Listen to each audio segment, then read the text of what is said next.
menjelaskan materi fisika mengenai gelombang elektromagnetik. Jadi sebelum kami menjelaskan materi mengenai gelombang elektromagnetik, izinkan kami untuk memperkenalkan diri terlebih dahulu. Saya, Igusti Kegunantri nomor absen 4. Saya, Nilo Putu Asri Antari nomor absen 23. Saya, Nimade Cika Juwita, absen 24. Saya, Niputu Mirahari Pramesti nomor absen 32. Saya Ade Prasetya, absen 2. Saya Idana Nalila nomor absen 3. Mengidentifikasi gelombang elektromagnetik. Gelombang elektromagnetik adalah bentuk radiasi energi yang merambat melalui ruang hampa atau media transmisi seperti udara, vakum, atau bahan lainnya. Gelombang elektromagnetik merupakan gelombang yang tercipta dari gabungan medan listrik E dengan medan magnet B. Untuk menentukan kelajuan gelombang elektromagnetik digunakan rumus sebagai berikut, yaitu V sama dengan C sama dengan E per B. Keterangannya yaitu C merupakan kelajuan gelombang elektromagnetik, E merupakan medan listrik, dan B merupakan medan magnet. Pada gelombang elektromagnetik berlaku pasangan C sama dengan F kali lambda. Lambda sama dengan C per S. Keterangannya C sama dengan kecepatan cahaya, F sama dengan frekuensi, dan lambda sama dengan panjang gelombang. Proses terjadinya gelombang elektromagnetik secara singkat global elektromagnetik tersebut terbentuk dari osilasi muatan listrik yang menghasilkan medan listrik dan medan magnet yang berubah-ubah dan keduanya saling berinteraksi untuk merambat dalam bentuk gelombang melalui ruang. Baik, selanjutnya saya akan menjelaskan mengenai sifat-sifat gelombang elektromagnetik. Jadi sifat-sifat dari gelombang elektromagnetik yang pertama, tidak memerlukan medium material. Gelombang elektromagnetik dapat merambat tanpa adanya medium material. Ini berbeda dengan gelombang mekanik seperti gelombang suara yang memerlukan medium untuk merambat. Yang kedua, ada kecepatan konstan. Gelombang elektromagnetik memiliki kecepatan konstan dalam vakum, yaitu sekitar 3 kali 10⁸ m/s atau kecepatan cahaya. Yang ketiga, frekuensi dan panjang gelombang. Gelombang elektromagnetik dapat memiliki berbagai frekuensi dan panjang gelombang. Spektrum gelombang elektromagnetik mencakup radio, mikro, inframerah, cahaya tampak, ultraviolet, sinar X, dan sinar gamma. Kemudian yang keempat itu ada polarisasi. Gelombang elektromagnetik dapat memiliki polarisasi linear atau sirkular bergantung pada arah medan listriknya. Selanjutnya, spektrum gelombang elektromagnetik. Gelombang elektromagnetik dapat dikelompokkan ke dalam spektrum yang berbeda berdasarkan frekuensi atau panjang gelombang. Spektrum ini melibatkan rentang panjang gelombang dan digunakan untuk berbagai aplikasi di berbagai bidang seperti komunikasi, penginderaan jarak jauh, dan kedokteran. Berikut adalah komponen-komponen utama dalam spektrum gelombang elektromagnetik, diurutkan dari yang memiliki panjang gelombang dan frekuensi terendah hingga yang memiliki panjang gelombang dan frekuensi tinggi. A. Gelombang radio. Gelombang dengan panjang gelombang yang sangat panjang dan frekuensi rendah. Gelombang ini termasuk AM dan FM yang digunakan untuk penyiaran radio. B. Gelombang mikro.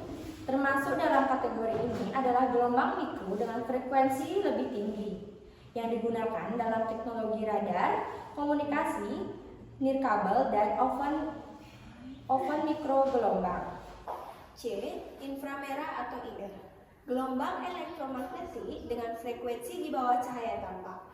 Inframerah digunakan dalam peralatan pemanas, penginderaan jarak jauh, dan sensor termal. D. Cahaya tampak. Rentang dapat terlihat oleh mata manusia, termasuk warna merah, orange, kuning, hijau, biru, nila, dan ungu. Cahaya tampak memiliki panjang gelombang yang lebih pendek dibandingkan dengan gelombang radio, mikro, dan inframerah. Ultraviolet atau UV. Gelombang elektromagnetik dengan frekuensi lebih tinggi dari cahaya tampak. UV digunakan dalam sterilisasi, bidang medis, dan dalam industri elektronika.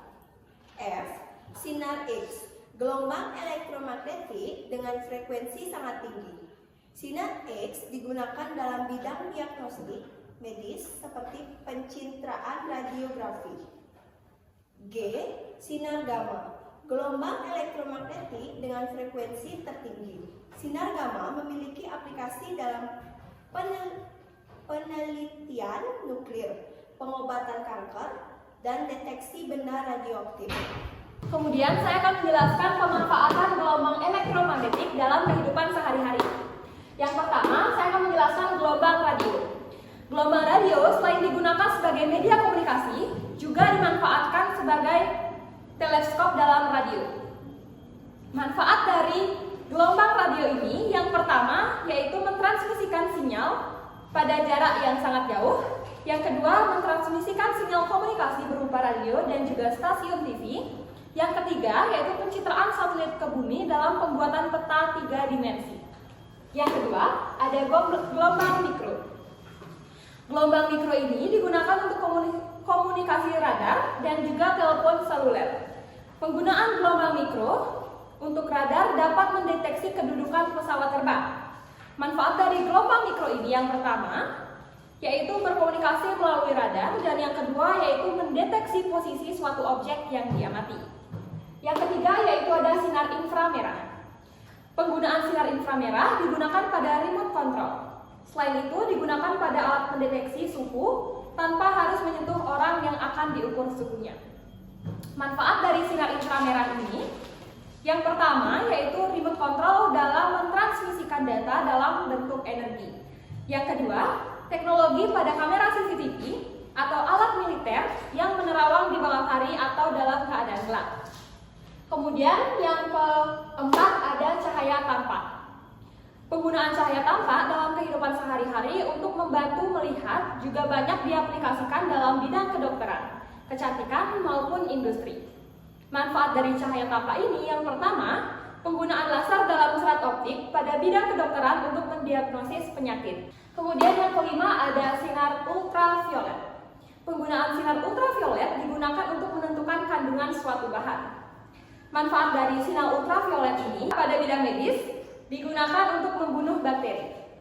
Kemudian yang keenam ada sinar X. Sinar X digunakan mendeteksi organ-organ tubuh bagian dalam, mengambil gambar tulang dalam tubuh, dan analisis struktur kristal. Manfaat sinar X ini yang pertama yaitu digunakan dalam dunia manufaktur untuk mengecek kecacatan atau mengecek kualitas produk. Yang terakhir itu ada sinar gamma. Manfaat dari sinar gamma ini yang pertama, dalam dunia medis digunakan pada alat pemindai atau CT scan. Yang kedua, menyembuhkan penyakit kanker dengan metode operasi pisau gamma. Yang ketiga, radiasi sinar gamma juga digunakan dalam bedah saraf. Baik, selanjutnya yaitu ada contoh soal. Suatu gelombang elektromagnetik memiliki frekuensi 2,5 GHz. Tentukan panjang gelombangnya. Jadi yang diketahui itu ada hanya frekuensinya saja, yaitu sebesar 2,5 GHz. Kemudian yang ditanyakannya itu adalah panjang gelombangnya. Untuk mencari panjang gelombang itu kita menggunakan rumus lambda sama dengan C per F, di mana C itu adalah 3 dikali 10 pangkat 8. Di mana mendapatkan 3 kali 10 pangkat 8? Memang dari rumusnya 3 kali 10 pangkat 8. Kemudian per F itu adalah frekuensinya itu sebesar 2,5. Jadi per 2,5 dikali 10 pangkat 9. 10 pangkat 9 ini berasal dari GHz-nya. Kemudian 3 kali 10 pangkat 8 per 2,5 dikali 10 pangkat 9 menghasilkan 1,2 10 pangkat pangkat min 1, di mana min 1-nya ini dihasilkan oleh 10 pangkat 9 ini dibawa ke atas, kemudian dijumlahkan dengan pangkat yang di atasnya, maka menghasilkan min 1.